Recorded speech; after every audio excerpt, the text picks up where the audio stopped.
नमस्कार, आप देख रहे हैं उत्तराखंड लाइव। मैं हूं आपके साथ हिमांशु मिश्रा। भारतीय जनता पार्टी के प्रदेश अध्यक्ष बंशीधर भगत ने नेता प्रतिपक्ष इंदिरा हृदयेश पर आपत्तिजनक बयानबाजी की, जिसको लेकर कांग्रेस कार्यकर्ताओं में भारी आक्रोश व्याप्त है। वहीं कोटद्वार में कांग्रेस कार्यकर्ताओं ने विरोध प्रदर्शन करते हुए बीजेपी प्रदेश अध्यक्ष का पुतला फूंका। यूथ कांग्रेस कार्यकर्ता सूरज कांति ने कहा कि जो सरकार बेटी पढ़ाओ बेटी बचाओ का नारा देती है, वहीं बीजेपी के प्रदेश अध्यक्ष बंशीधर भगत कांग्रेस के नेता प्रतिपक्ष इंदिरा हृदयेश पर ऐसी टिप्पणी कर रहे हैं, जिससे पता चलता है कि बीजेपी के कथनी और करनी में कितना अंतर है।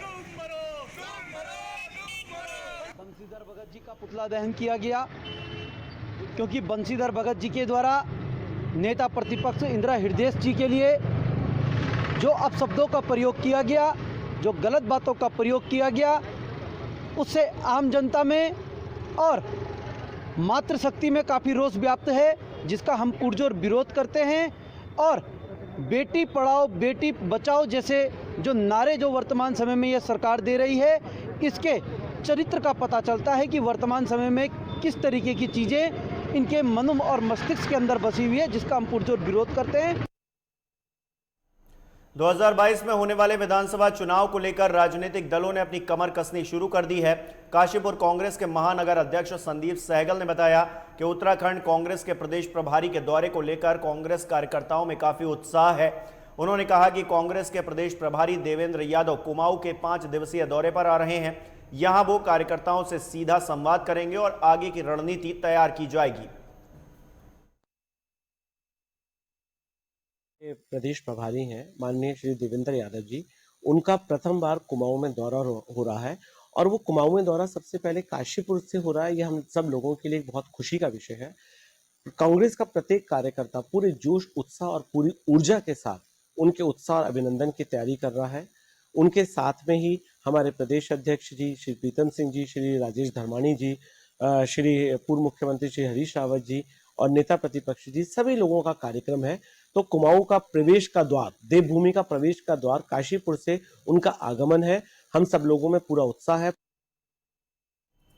वहीं पतंजलि योग पीठ कोरोनिल के बाद अब पेन किलर टैबलेट और पेन किलर स्प्रे लेकर आ रहा है। पतंजलि अनुसंधान संस्थान द्वारा कई रोगियों पर इसका प्रयोग भी किया गया है और वह कारगर भी साबित हुआ है। आचार्य बालकृष्ण ने कहा कि ये पेन किलर टैबलेट और पेन किलर स्प्रे दर्द के लिए रामबाण साबित होगा और आयुर्वेद को देश और विदेश में पहुंचाने के लिए मील का पत्थर साबित होगा। उन्होंने कहा कि पतंजलि अनुसंधान के जरिए औषधियों से पेन किलर टैबलेट और पेन किलर स्प्रे का निर्माण किया गया है। की विविध औषधियों का निर्माण हुआ है। उसके अंदर जो पीडानिल गोल्ड है, पीडानिल एडवांस है और पीडानिल जो स्प्रे है, इस तरह से पूरा तेल से लेकर के ऑइंटमेंट तक का अभी हमने निर्माण किया और इसका इतना ज़बरदस्त प्रभाव है प्री क्लिनिकल और क्लिनिकल के बाद में। अभी हम लोग बहुत सारे रोगियों पर उसका प्रयोग कर चुके हैं। उसके अंदर बहुत सारे शास्त्रीय औषधियाँ हैं। उन औषधियों के साथ साथ में कुछ हमारी जो क्लासिकल जैसे जो मेडिसिन के अतिरिक्त जो अनुसंधानात्मक जो कंपाउंड है, हमने उनको उसके अंदर मिलाया और दर्द के लिए तो छूमंतर है। वहीं सितारगंज के उप जिलाधिकारी कार्यालय में दर्जनों कांग्रेस कार्यकर्ताओं ने पहुंचकर सिडकुल मार्ग के चौड़ीकरण करने और खनन वाहनों के लिए वैकल्पिक मार्ग बनाने की मांग को लेकर राज्यपाल के नाम पर ज्ञापन सौंपा। कांग्रेसियों का कहना है कि सिडकुल सिसौना सितारगंज को जोड़ने वाला मार्ग है, लेकिन इस रोड पर लगभग आधा दर्जन स्टोन क्रेशर हैं, जिसके चलते इस रोड पर भारी खनन वाहन निकलते हैं, जिससे रोड की हालत जर्जर हो चली है और आए दिन यहां पर सड़क दुर्घटनाएं भी होती रहती हैं, जिससे क्षेत्र के लोग परेशान हो चुके हैं।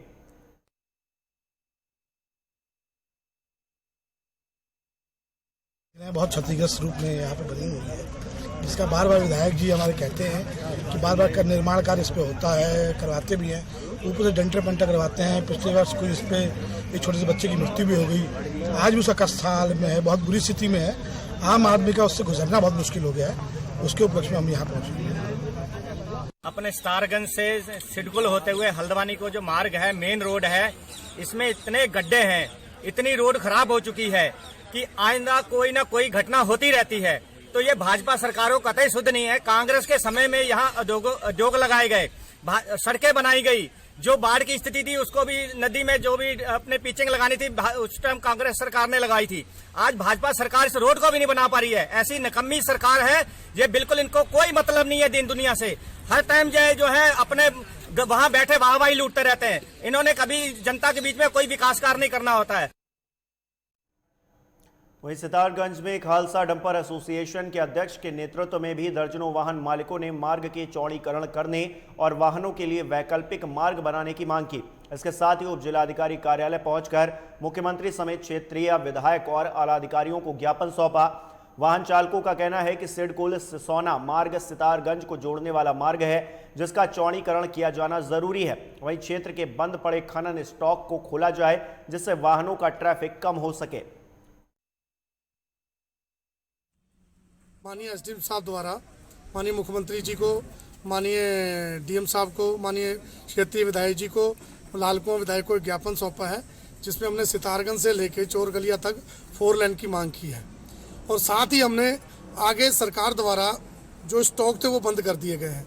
हमने सरकार से भी ये एक गुजारिश की है कि स्टॉक जो है पहले की तरह उसको खोल दिया जाए, क्योंकि जब स्टॉक खुल जाएंगे तो आधी गाड़ी जो है चोरगलिया चले जाएंगी, आधी गाड़ी नीचे आएंगी, जिससे जाम की स्थिति खत्म होगी और जो आए दिन दुर्घटना होती है उस पर लगाम लग सकती है। वहीं सितारगंज में ही सिडकुल रोड पर लगातार हो रहे सड़क हादसे रोकने के लिए निजी विद्यालयों, संगठनों और ग्रामीणों ने प्रदर्शन किया है और हादसे रोकने के लिए स्टोन क्रेशरों के लिए अलग से मार्ग बनाने की मांग की है। बता दें कि छात्र नेता और उसके पिता और भाई की सड़क हादसे में मौत हो गई थी, जिससे छात्रों में भारी रोष है। छात्रों का कहना है कि क्षेत्र के स्टोन क्रेशर बंद किए जाएं या फिर इनके लिए दूसरा रास्ता बनवाया जाए। एक्सीडेंट हो रहे हैं, स्टोन क्रेशरों के ओवर ट्रैफिक हो गया है रोड पे। इस संबंध में एक ग्राम पंचायत भवन सिसोना में कल एक मीटिंग का आयोजन 10 बजे प्रातः किया गया है, जिसमें स्टोन क्रेशर स्वामी, प्रशासन एवं सिडकुल एसोसिएशन, PWD डिपार्टमेंट, हमारे क्षेत्र के सम्मानित जो प्रतिनिधि है वो सारे वहाँ पर रहेंगे, जिसमें हम उचित निष्कर्ष जो भी होगा उस निष्कर्ष की तरफ जाएंगे। और जो हम उम्मीद करते हैं कि जो कि जितनी समस्याएं ये उत्पन्न हो रही है इसका कोई ना कोई उचित रास्ता निकाला। काशीपुर में वरिष्ठ पुलिस अधीक्षक के निर्देशन में चलाए जा रहे अभियान के तहत ITI थाना पुलिस ने ठेला चलाने वाले, सब्जी बेचने वाले और ई-रिक्शा चलाने वाले लोगों का सत्यापन किया और सभी को हिदायत दी है कि वो किसी भी आपराधिक कार्य में लिप्त पाए जाते हैं तो उनके खिलाफ सख्त से सख्त कार्रवाई की जाएगी। ये थाना क्षेत्र में जो संदिग्ध, स्थानीय संदिग्ध और ये फड़, फेरी, ठेली लगाने वाले ये और बाहरी संदिग्ध जो लोग हैं, उनके जो उनको बुलाया गया, उनको लाया गया और उनका नाम पते नोट किए गए। उनकी गतिविधियों पे ध्यान रखने हेतु कहा गया कि तुम्हारी गतिविधियों पे पुलिस को जो है नज़र रखी हुई है। उनका एक रजिस्टर मेंटेन किया जा रहा है हमारे यहाँ श्रीमान वरिष्ठ पुलिस अधीक्षक महोदय के निर्देशानुसार, और इनकी परेड कराई गई, इनको बुलाया गया। रुड़की की सिविल लाइन कोतवाली क्षेत्र में बीती 12 नवंबर को एक मकान पर अज्ञात बदमाशों द्वारा की गई ताबड़तोड़ फायरिंग के मामले में फरार आरोपी को पुलिस ने गिरफ्तार कर लिया है। बता दें कि इस घटना में शामिल 2 आरोपियों को पुलिस पहले ही जेल भेज चुकी है। एसपी देहात स्वप्न किशोर सिंह ने बताया है कि बीती 12 नवंबर को कोतवाली के बंधा रोड स्थित इमरान पहलवान के मकान पर अज्ञात बदमाशों द्वारा ताबड़तोड़ फायरिंग की गई थी। सूचना पर पहुंची पुलिस को मौके पर 6 खोखे, 1 बुलेट और 1 जिंदा कारतूस बरामद हुआ था। फिलहाल पुलिस ने सभी आरोपियों को गिरफ्तार कर लिया है। 11 नवंबर 2020 को इमरान पहलवान नामक व्यक्ति के घर पर फायरिंग की घटना के संबंध में अंतर्गत धारा 307 IPC का अभियोग पंजीकृत किया गया था और उक्त घटना में संलिप्त 2 अभियुक्तों आकिब उर्फ बकासुर एवं परवेज को 16 नवंबर 2020 को गिरफ्तार कर माननीय न्यायालय के समक्ष पेश किया गया था। उसी क्रम में एक अन्य अभियुक्त खुशनूद त्यागी, जो इस मामले में वांछित भी है और जिस पर 2500 रुपये का इनाम भी घोषित है, को क्षेत्राधिकारी रुड़की के नेतृत्व में टीम ने गिरफ्तार किया है। मैंगलोर क्षेत्र में पिछले 4 दिनों से लगातार हो रही बारिश से किसानों को भारी नुकसान हुआ है। बेमौसम बारिश ने गेहूं, सरसों की फसल के साथ ही सब्जी की फसलों को भी भारी नुकसान पहुंचाया है। किसानों का कहना है कि सरसों की फसल पर जो फल आए थे उसको बारिश ने नीचे गिरा दिया और सभी कच्चे रास्ते खराब हो गए हैं, जिससे पशुओं के लिए चारा लाने में किसानों को दिक्कत का सामना करना पड़ रहा है। वहीं सब्जी की खेती करने वाले किसानों का कहना है कि बारिश से उनकी टमाटर, गोभी जैसी अन्य सब्जियों को भारी नुकसान हुआ है। 3-4 रोज से जो बारिश हो रही है, कभी तेज हो जाती है, कभी हल्की हो जाती है। इससे जो फिलहाल के गेहूं बोए हुए हैं ये भी नष्ट हो चुके हैं और सरसों का जो फल है वो भी ख़त्म होने जा रहा है। इसलिए जो हमारी जो सब्जियां हैं, पालक है, बथुआ है और टमाटर हैं, मिर्चें हैं, गोभी है, ये सब जो बारिश के कारण से नष्ट हो चुके हैं और रास्ते भी जो इस वजह से ख़राब हो चुके हैं क्योंकि बोगी नहीं जा सकती, साइकिल से नहीं ला सकते। तो इसके लिए हम बारिश का बहुत नुकसान है काश्तकारों को। सामान्य भी जनजीवन ठप कर दिया और किसानों का भी सारा काम चौपट कर दिया। सरसों, चारा इसमें बहुत ज़बरदस्त नुकसान है और गन्ने की छिलाई बंद होगी। किसानों के पशु जो है वो भूखे मरने के कगार पर हैं। इसका बहुत नुकसान है, सरकार इस तरफ ध्यान दे। और यहाँ वक्त हो चला एक छोटे से ब्रेक का, फौरन हाजिर होते हैं। बने रहिए लाइव टुडे के साथ।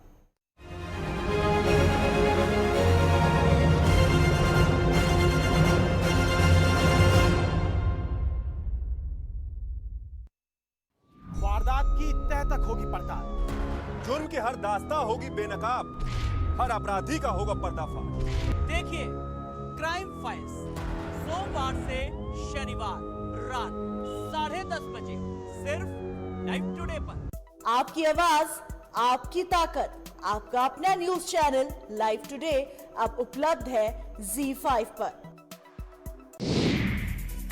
बॉलीवुड की हर खबर,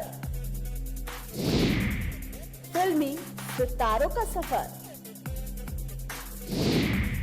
कंट्रोवर्सी से लेकर गॉसिप तक, लिंकअप से लेकर ब्रेकअप तक, देखिए हर हलचल बॉली तड़का में हर रोज दोपहर 12:30 बजे सिर्फ लाइव टुडे पर।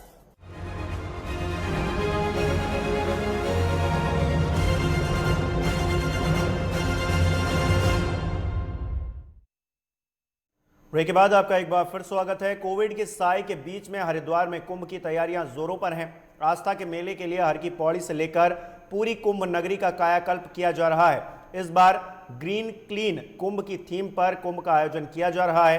अगर सब कुछ ठीक रहा तो कुंभ के इतिहास में पहली बार कुंभ मेला शुभारंभ और समापन समारोह का आयोजन होगा। इस दौरान पूरा हर की पैड़ी क्षेत्र मुख्य कुंभ नगर सोलर पावर आधारित LED लाइट से जगमगाता रहेगा। वहीं लोगों की सुरक्षा के लिए हाईटेक टेक्नोलॉजी का इस्तेमाल भी किया जा रहा है। ये रिपोर्ट देखिए।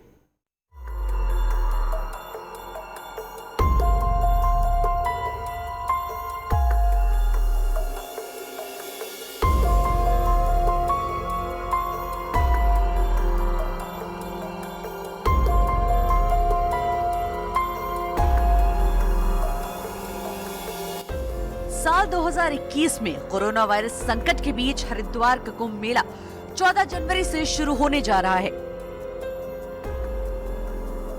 जो 48 दिनों तक चलेगा और इस साल का पहला बड़ा धार्मिक आयोजन होगा। इतने बड़े आयोजन में सुरक्षा व्यवस्था को लेकर पुलिस कोई कसर नहीं छोड़ना चाहती। कुंभ मेले की तैयारियां अंतिम चरण में है, जिसके लिए सुरक्षा के पुख्ता इंतजाम किए गए हैं। कुंभ के दौरान जहां संक्रमण से बचने को लेकर बड़े पैमाने पर तैयारियां की गई हैं, तो वहीं मेले में सुरक्षा व्यवस्था को लेकर भी भारी इंतजाम किए गए हैं। इसके साथ ही फेक न्यूज और असामाजिक गतिविधियों की एंट्री बड़े आयोजनों को लेकर सबसे बड़ी चिंता का विषय होते हैं। सोशल मीडिया प्लेटफॉर्म के जरिए फर्जी खबरों पर नजर रखने और मेले में किसी भी तरह की असामाजिक गतिविधि को रोकने के लिए कुंभ मेला पुलिस एक सोशल मीडिया मॉनिटरिंग सेल बनाने जा रही है। इसके अलावा खुफिया विभाग मेले में बांग्लादेश से आए रोहिंग्याओं और अवैध प्रवासियों की भी जांच करेगा। वहीं कुंभ मेला 2021 के सफल आयोजन में सुरक्षा के दृष्टिगत कोई कमी न रह जाए और धर्म नगरी हरिद्वार आने वाले साधु संतों और श्रद्धालुओं के साथ स्थानीय जनता को उचित सुरक्षा प्रदान करने के लिए कुंभ पुलिस इस बार हाईटेक टेक्नोलॉजी अपनाने जा रही है, जिससे आसमान से लेकर जमीन तक कुंभ पुलिस मेला क्षेत्र में घूम रहे असामाजिक तत्वों पर नजर रख सकेगी। वहीं पुलिस द्वारा कुंभ मेला क्षेत्र में सीसीटीवी कैमरे के अपग्रेड के साथ नए कैमरे भी लगाए जा रहे हैं और करीब 1200 प्राइवेट सीसीटीवी कैमरों को चयनित किया जा रहा है, जिससे आवश्यकता पड़ने पर सभी का उपयोग किया जा सके। कुंभ मेले में हाईटेक टेक्नोलॉजी के इस्तेमाल पर आईजी कुंभ संजय गुंजियाल का कहना है कि कुंभ मेले के दौरान सुरक्षा व्यवस्था एक चुनौती है, जिससे निपटने के लिए हाईटेक टेक्नोलॉजी का इस्तेमाल किया जा रहा है। देखिए, सुरक्षा के लिहाज से और सर्विलांस के लिहाज से सीसीटीवी काफ़ी इम्पोर्टेंट रोल प्ले करता है और इसी कारण हम लोग पुलिस की तरफ से भी सीसीटीवी कैमरे लगते रहे हैं और वर्तमान में भी चल रहे हैं। इनका अपग्रेडेशन का कार्य गतिमान है। साथ में जितने भी प्राइवेट इंस्टीट्यूट है, चाहे वो होटल धर्मशाला हो या कोई फैक्ट्री हो या फिर अलग अलग संस्थान जैसे बैंक्स वगैरह, वहाँ पर भी सीसीटीवी कैमरे रहते हैं। लेकिन हम लोग सारे प्राइवेट जितने भी कैमरे हैं उन सब के डिटेल्स को इकट्ठा कर रहे हैं। हरिद्वार में हर 12 सालों बाद कुंभ और 6 सालों बाद अर्ध कुंभ लगता है, लेकिन ग्रहों की चाल को देखते हुए इस बार हरिद्वार के कुंभ का आयोजन 11 वर्ष में होने जा रहा है। इस बार हरिद्वार कुंभ का आयोजन ग्रीन क्लीन कुंभ की थीम पर आधारित होगा, यानी पर्यावरण की रक्षा और गंगा की शुद्धता पर पूरा जोर रहेगा। इस बार कुंभ मेले की परंपरा और संस्कृति का भी पूरा ध्यान रखा जाएगा। हरिद्वार से संजय पुनीर की report, live today.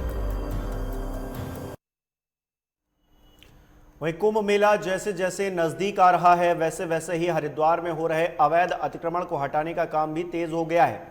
SDM Gopal Singh Chauhan ने बताया है, उनके नेतृत्व में रावली महदूद चौराहे से लेकर बैरियर नंबर 6 तक अतिक्रमण हटाओ अभियान चलाया गया और अवैध अतिक्रमण को जेसीबी की मदद से हटवाया गया। एसडीएम गोपाल सिंह चौहान का कहना है कि पीडब्ल्यूडी द्वारा पूर्व में भी यहां पर अवैध अतिक्रमण को हटाने के लिए नोटिस दिया गया था और उसके द्वारा 4 दिन का समय भी अनाउंसमेंट भी किया गया था, लेकिन अभी तक किसी ने अतिक्रमण नहीं हटाया, जिसके बाद प्रशासन ने अतिक्रमण को ध्वस्त करने की कार्यवाही की है। और पीडब्ल्यूडी द्वारा बताया गया है कि हमने पूर्व में भी नोटिस दे रखा थे और 4 दिन से ये लोग अनाउंसमेंट भी कर रहे हैं और लगातार अनाउंसमेंट भी कर रहे हैं। इनको समय भी दिया गया है, क्योंकि इस रोड का सौंदर्यीकरण भी होना है और वाइडनिंग भी होनी है। उसको दृष्टि का जो भी अवैध अतिक्रमण है उसको हटाया जा रहा है। फिलहाल तो ये रावली महदूद तिराहे से लेके जो हमारा बैरियर नंबर 6 है वहाँ तक की डिमांड की है पीडब्ल्यूडी ने हमसे। फिलहाल तो वहाँ तक हटाया जाएगा और आगे भी अगर संबंधित विभाग अगर डिमांड करता है तो हम उनकी भी मदद करेंगे। देखिए, मौके पे चूँकि मैं भी 3 दिन से यहाँ पे देख रहा हूँ, मौके पे तो मुझे पक्का एक भी नहीं दिखा है। सारे के सारे जो ये 3 शेड वगैरह हैं और कुछ नाले पे बने हुए हैं, कुछ नाले से थोड़ा सा पीछे बने हुए हैं, कुछ नहीं है। सभी लोगों का सहयोग है, सभी लोगों का सपोर्ट है। गणतंत्र दिवस के मौके पर नई दिल्ली के राजपथ में होने वाली परेड के लिए उत्तराखंड का जो है उसकी झांकी भी चयनित हुई है। राजपथ पर होने वाली परेड में इस बार केदार खंड की झलक दिखेगी, जिसमें राज्य पुष्प, राज्य पशु और पक्षी एक साथ नजर आएंगे। उप निदेशक के.एस. चौहान ने झांकी की थीम, डिजाइन, मॉडल और संगीत का प्रस्तुतिकरण किया, जिसके बाद गणतंत्र दिवस परेड के लिए झांकी का चयन किया गया। के.एस. चौहान ने बताया है कि झांकी के आगे के हिस्से में राज्य पशु कस्तूरी मर्ग, राज्य पक्षी मोनाल और राज्य पुष्प ब्रह्म कमल देखेंगे। पिछले हिस्से में केदारनाथ मंदिर परिसर और श्रद्धालुओं को दर्शाया गया है। रक्षा मंत्रालय में झांकी के चयन के लिए 6 दौर की मंत्रणा हुई है, जिसमें उत्तराखंड की झांकी जगह बनाने में कामयाब रही है। गणतंत्र दिवस परेड 2021 में इस वर्ष भी उत्तराखंड राज्य को अपने राज्य की झांकी प्रदर्शित करने का मौका मिला है। अभी तक जब से राज्य का गठन हुआ है तब से 11 झांकियां हम ऑलरेडी राजपथ पर विभिन्न वर्षों में प्रदर्शित कर चुके हैं और ये 12वीं झांकी का प्रदर्शन इस बार राजपथ पर उत्तराखंड राज्य का होगा। झांकी सिलेक्शन का जो प्रोसेस है वो बहुत कठिन है और छठी मीटिंग के बाद इसका अंतिम सिलेक्शन हुआ है। प्रारंभ में लगभग 32 स्टेट ने प्रतिभाग किया था और फाइनली 17 स्टेट का सिलेक्शन हुआ है। उस 17 स्टेट में उत्तराखंड राज्य को भी सौभाग्य प्राप्त हुआ है। वहीं हाईवे पर सड़क दुर्घटनाओं में कमी लाने के लिए अब पुलिस मुख्यालय से कवायद तेज हो गई है। अब प्रदेश में सिटी यूनिट पेट्रोलिंग के तर्ज पर हाईवे पेट्रोलिंग यूनिट की तैनाती की जा रही है, जिसके लिए ट्रैफिक पुलिस 312 नए पदों पर भर्ती करवाने जा रहा है। साथ ही हाईवे पेट्रोल में करीब 100 गाड़ियां भी रहेंगी, जिसके लिए मुख्यालय स्तर से शासन में प्रस्ताव भी भेजा गया है। दरअसल प्रदेश में कई ऐसे हाईवे हैं जिनमें ओवर स्पीड के चलते अक्सर एक्सीडेंट होने की खबरें सामने आती रही हैं। हाईवे में ओवर स्पीड के मामलों पर लगाम लगाने के लिए अब उत्तराखंड में हाईवे पेट्रोलिंग पुलिस तैनात की जा रही है, जो कि 24 घंटे हाईवे पर नजर रखेगी। साथ ही किसी भी घटना के होने पर तुरंत रिस्पांस भी करेगी।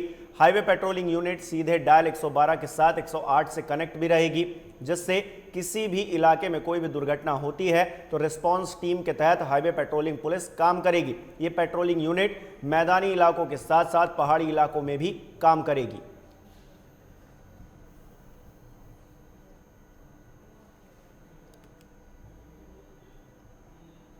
हम हाईवे पे पेट्रोलिंग की व्यवस्था को सुधारेंगे।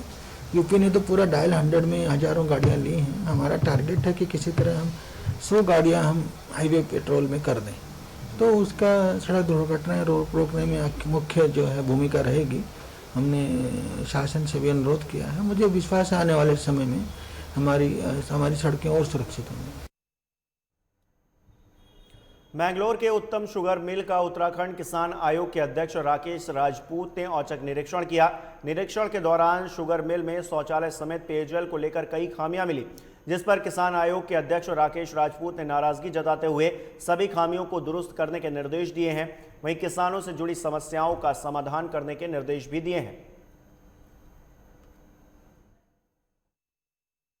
देखो, एक तो हमने कहा कि मिल का जो यार्ड होता है उसमें किसानों की सुविधाओं को लेकर सारी सुविधाएं पर्याप्त मात्रा में रहनी चाहिए।